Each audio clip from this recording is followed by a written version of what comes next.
Uniregistral tem a alegria de trazer para vocês o professor José de Souza Martins, uma pessoa que tem um currículo maravilhoso. Basta dizer que ele foi o terceiro brasileiro, depois de Celso Furtado e Fernando Henrique Cardoso, a ocupar a cátedra Simão Bolívar em Cambridge. E hoje ele vem aqui para conversar conosco. Muito obrigado, professor José de Souza Martins. É uma alegria recebê-lo. Alegria é minha, sabe disso. Professor Souza Martins, ele é um profundo conhecedor de São Paulo. Como é que começou esse seu amor por São Paulo? Você que é de São Caetano do Sul. Começou muito cedo, né? Eu fui um autodidata, na verdade, boa parte da minha vida. Eu trabalhava em fábrica, a fábrica da família Simos, a Cerâmica São Caetano, estudava à noite, mas tinha bastante interesse por história. E eu resolvi, como um exercício, não era um propósito, não era um projeto, escrever uma história de São Caetano. Acontece que a história de São Caetano é a história de São Paulo. São Caetano fez parte de São Paulo durante 500 anos. E comecei a fazer pesquisa. Sábados, ia para a Biblioteca Municipal de São Paulo, comecei a ler documentos. Eu comecei a ler as atas da Câmara, os inventários de testamentos, fui lendo. E, finalmente, eu escrevi o livro, que foi publicado quando eu tinha 17 anos. E, na verdade, o meu interesse não era propriamente história, era o que a gente poderia chamar uma história sociológica. Aí eu ingressei na escola normal, eu queria ser professor primário na roça, e a escola normal tinha a escola pública, um excelente corpo de professores, né? Uma excelente professora de sociologia e uma excelente professora de história. Aí fechou o quadro de referência para mim, das leituras e tudo mais, e eu nunca mais parei de ler. Comecei a ler documentação, quer dizer, a minha pesquisa é documental, é direta em documento. É uma busca, assim, sem critério. Assim. Eu não tenho um projeto, não é um projeto acadêmico, não é para fazer uma tese. Você faz o que gosta, né? Exatamente, eu faço por prazer intelectual. E você conhece o Brasil inteiro, né? Conheço. Conta essas experiências aí com tribos indígenas, não é? Aí, como sociólogo, né, eu fiz Ciências Sociais na Universidade de São Paulo. Fui aluno do Florestan Fernandes, Fernando Henrique Cardoso, da Ruth Cardoso, do Ottaviani, da Maria Alice Forac, enfim, os grandes nomes da segunda geração, depois da missão francesa. Como eu sou de uma família da roça e vivi um tempo na roça, para mim, sociologicamente, os mistérios do Brasil estavam e estão ainda na roça.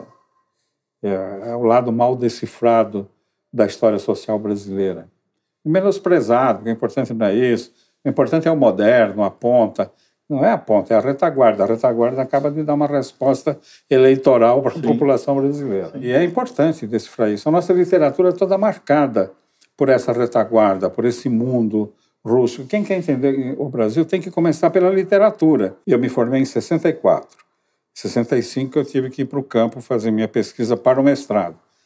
E eu resolvi fazer um estudo comparativo sobre 3 regiões com níveis desiguais de desenvolvimento no estado de São Paulo. A região do Alto Paraíba, a região de Cunha, bem lá no topo da serra, que era um dos últimos redutos da cultura caipira. Era lá. Até o linguajar, né? Tudo lá, todos os costumes. Aquele pessoal estava no século XVIII, né? Era maravilhoso aquilo. Peguei a região de Amparo, que era a região de café, quando o café começou a entrar na área da Mogiana, né? Que é o café fino e tal. E que estava sofrendo muita mudança. Quer dizer, começa a desaparecer o colono, e começa a aparecer o boia fria, né? O trabalhador temporário. E depois eu fui para Alta Sorocabana, que era a agricultura hipermoderna. Então era possível ver um pouco o que ia acontecer e as diferenças que havia. Na Alta Sorocabana, eu peguei a frente pioneira. Quer dizer, é a mata, o índio, e de repente começa a chegar a onda agrícola e a sociedade muda rapidamente. A sociedade tem que ser inventada de novo. Aí vem o regime militar e o grande projeto de ocupação da região amazônica. Era a última fronteira do mundo. Quem não estudasse aquele momento, nunca mais. Isso eu tinha consciência absolutamente clara. Eu decidi ir para a região amazônica. Eu dava minhas aulas, ia intercalando, e indo e voltando. Por sua conta e risco. Por conta da Fundação Martins de Amparo à Pesquisa, que sou eu mesmo, porque ou eu fazia isso, ou eu não fazia. E como cientista, para mim, isso era um desapontamento. Um sonho, né? Um sonho, porque era o Brasil que estava sendo reinventado. Era uma sociedade que estava sendo criada. Criada com muita violência, como é próprio desses avanços de fronteira. Populações indígenas sendo alcançadas por aquela expansão, violentamente, por sinal. Algumas delas desaparecendo. Ao mesmo tempo, aquelas populações de caboclos, do sertão, que foram ficando ao longo da história do Brasil, de repente têm as suas terras ocupadas por pessoas que tinham títulos de terra. Eles não tinham nada. E um conflito tremendo, uma falta de planejamento do governo. O negócio era modernizar de qualquer jeito. Fizeram a Transamazônica, imaginando que aquilo era tudo, a selva era fértil, não era. Aí vão descobrir depois de abrir tudo aquilo. E eu fui para a Amazônia. Eu passei pelo menos 10 anos indo e vindo, levantando material. Foi uma experiência extraordinária, porque era eu e Deus, realmente era só isso. Muito apoio assim, de igreja, de população local. Eu cheguei a armar minha rede embaixo de altar de igreja. Não tinha onde. Tá certo? E dormi em Tijupá de Roça, que é o paiol do caipira de São Paulo, tudo. Eu fiz o que deu, tá certo? Viajei de barco, de ônibus, de pau de arara, o que desse, bicicleta.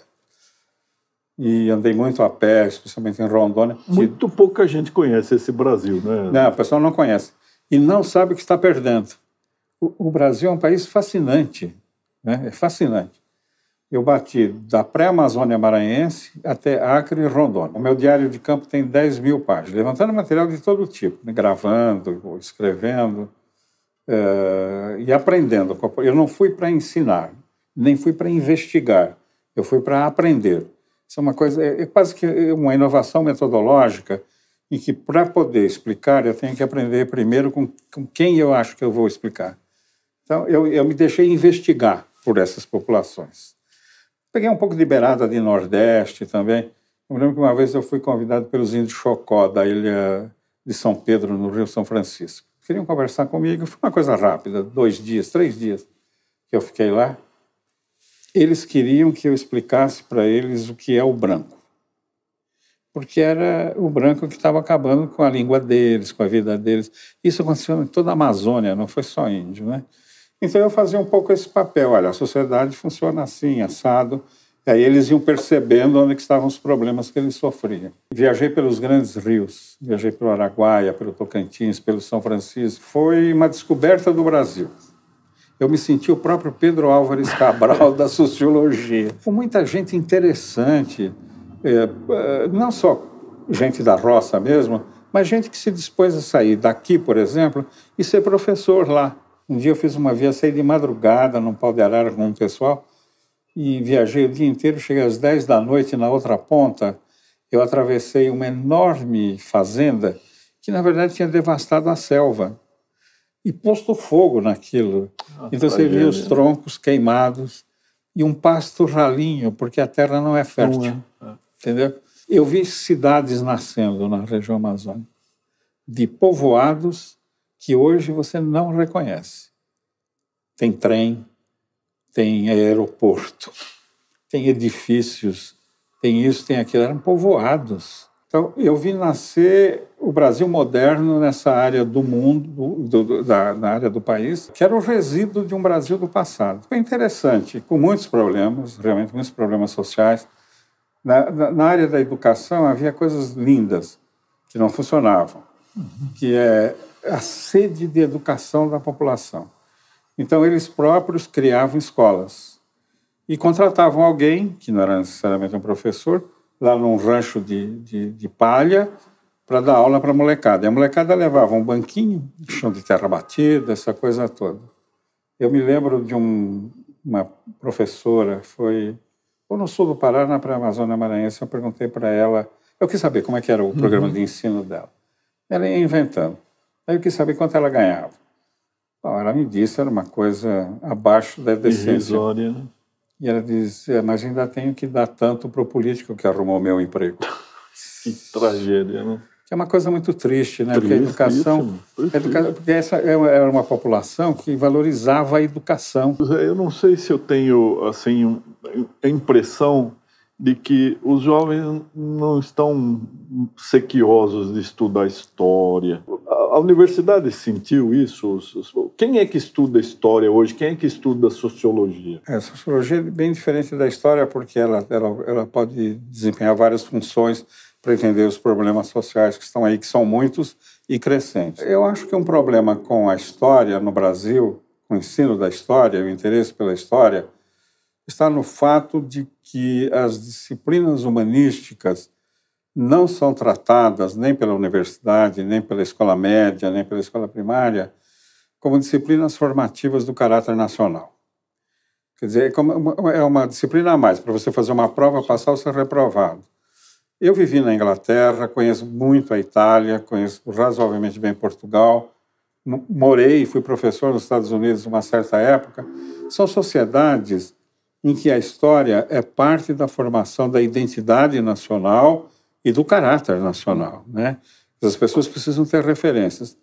Nós, no Brasil, no geral, não temos nenhuma. As novas gerações são mais sociedade de consumo internacional do que brasileiras, né? Isso é triste, porque nós não temos uma identidade. A questão da língua. Que língua nós falamos? Eu diria, falamos português, mas nem tanto. Nós somos um povo bilíngue. Até 1727, no Brasil, se falava a língua Nhangatu, né? Que é a língua geral, tupi. Em 1727, logo depois da Guerra dos Emboabas, quando Portugal percebeu que podia ter um germe de independência aparecendo no Brasil, a língua Nhangatu foi proibida pelo rei de Portugal.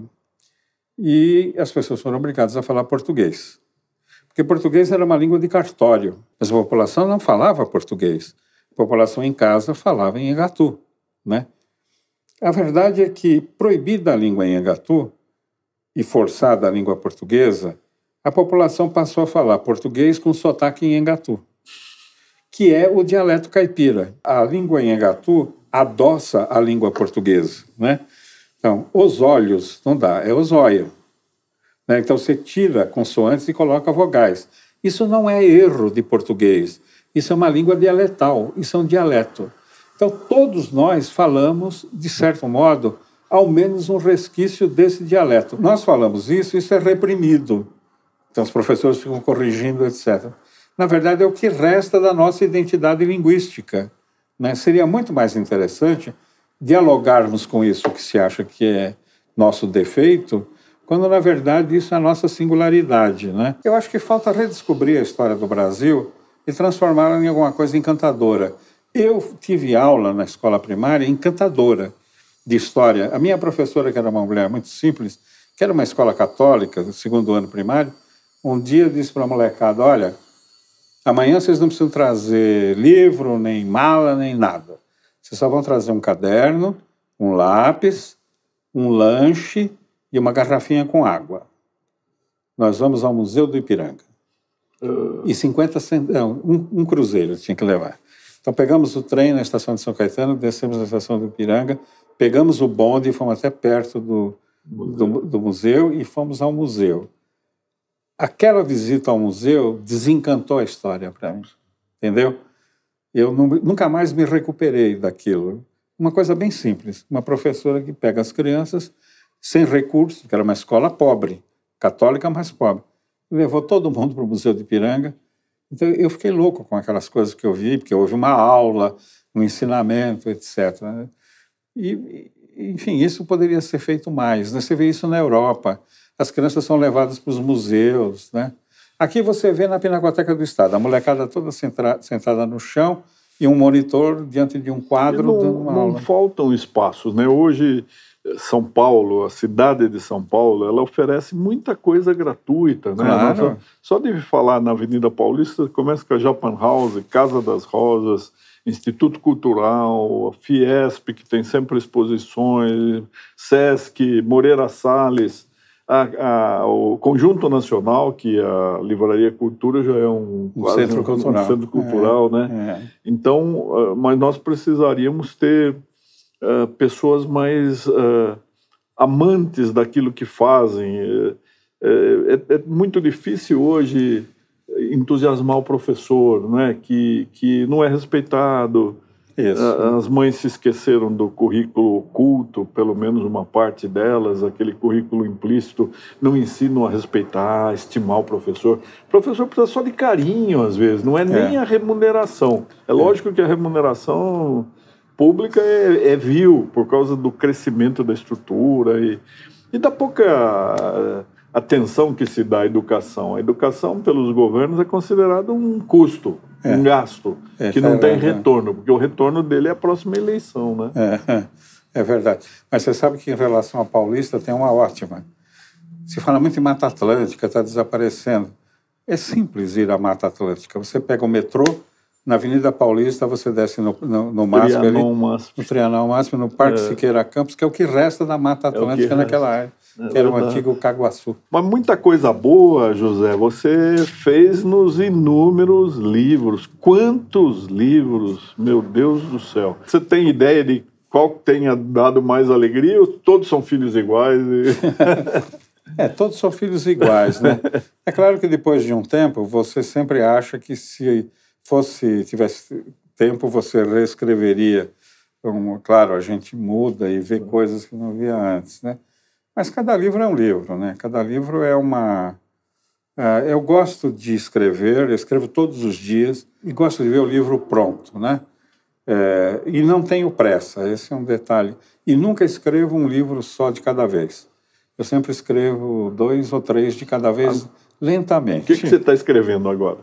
Bom, nesse momento eu estou terminando o livro sobre a Francisca Júlia, a grande poetisa parnasiana brasileira, que foi membro da primeira Academia Paulista de Letras e que se matou em 1920. Era uma época que não tinha lugar para a mulher na literatura. Deve ter sofrido muito, os indícios são preconceitos, muito preconceito, muito preconceito mesmo. O talento dela era tão grande que foi reconhecido pelo Machado de Assis, pelo Olavo Bilac. O preconceito era tanto que alguém, para elogiá-la, disse que a poesia dela era máscula, e que, portanto, ela não era uma poetisa, ela era uma poeta. Ou seja, masculinizou a Francisca Júlia para poder aceitá-la. A biografia dela é um pouco simplificada. E eu fiz uma biografia sociológica dela, né? Ela, lidando com os dilemas dela, há um drama, não é só uma narrativa factual, etc., é uma tentativa de interpretar o lado oculto da biografia dela. Não é fabulação, não é ficção. A família dela era muito complicada. Era uma família muito estável, a mãe era professora, o pai era cartorário. Estamos na casa dos cartorários. Ele concorreu ao 2º cartório de notas aqui de São Paulo e ele tinha muitos candidatos. Metade deles com diploma da Faculdade de Direito. Então ele não teve chance. E ele era rábula. Rábula. E uma vida assim que a mulher ficava confinada, ela era muito tímida e acabou não aguentando. Eu conheci a Francisca Júlia indo ao cemitério. Eu sou um frequentador de cemitério e sempre levei meus alunos para dar aula no cemitério. Não é porque o pessoal do cemitério é muito silencioso e não perturba a aula. É outra coisa. Quer dizer, a história, os cemitérios têm grandes monumentos, obras de arte importantes. Investigando primeiro e levando os alunos lá. Depois eu descobri o túmulo da Francisca Júlia, que chama atenção pelo fato de ter uma enorme escultura de mármore feita pelo Brecheret. Puxa, a filha do Brecheret, a Sandra, quando eu publiquei o primeiro artigo sobre esse túmulo da Francisca Júlia, me escreveu. Ela disse, eu descobri, eu não sabia, mas aquela acho que é a primeira escultura do meu pai. A Francisca Júlia tinha um grande admirador, que era o Freitas Vale. Sim, da Vila Quirial. Da Vila Quirial. Que era um patrono das artes, etc. Um mecenas, né? Ela era muito admirada pelo pessoal que vai ser protagonista da Semana de Arte Moderna. Embora ela não tenha, claro, feito parte da semana, não era uma modernista e tenha sido um pouco execrada pelo Mário de Andrade. Ela morre na seguinte circunstância: o marido morre no dia 31 de outubro, tuberculoso. Durante o velório, no dia 1º, ela se mata com uma overdose de drogas, etc., e é sepultada no dia 2, dia de finados. As pessoas que foram ao enterro dela eram poucas, mas eram as que vão fazer a Semana de Arte Moderna. Que coisa. Estava lá o de Cavalcante, estava exatamente o pessoal da Semana de Arte Moderna. Hein? É um personagem a ser resgatado, né? Você vai fazer isso. Ela tem só 2 livros publicados. Ela é uma fina poeta parnasiana. Fina, não foi mais reeditada. Você falou que escreve sempre mais de um, e qual é o outro projeto? O outro é sobre a São Paulo do século XVIII, vista na perspectiva da documentação beneditina. Como é que você incentivaria o jovem a ler? Como é que a gente transmite esse amor para eles? Olha, eu acho que há um defeito grave na difusão do livro no Brasil, é que o livro entra como castigo na vida das crianças, nas escolas, na escola média, ou seja, como obrigação, é um trabalho que você tem que fazer.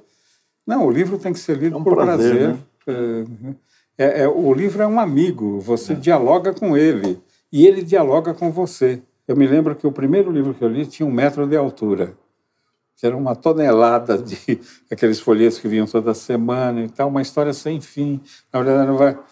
E me chamou imediatamente a atenção o cruzamento das histórias, né? E eu não tinha escolaridade para a literatura, né? E é um prazer enorme você poder ler poesia. O aparecimento de biblioteca pública em São Caetano foi fundamental, porque eu podia ler, eu podia ir lá e ler, né? Depois aprendi a comprar livro pelo reembolso postal, aqueles da Tecnoprint, livro de bolso, né, barato. É muito interessante você propor o livro para as novas gerações como uma fonte de mistério, entendeu? Não é como uma obrigação, como castigo não vale a pena ler. Não. Mas você descobre coisas. Muito obrigado dessa conversa, viu? Espero que nós tenhamos oportunidade de ter você outra vez aqui. Quando você tem uma fonte inesgotável de... Olha, não consegui explorar 2% daquilo que o José de Souza Martins pode nos trazer. Obrigado, Zé. Eu que agradeço.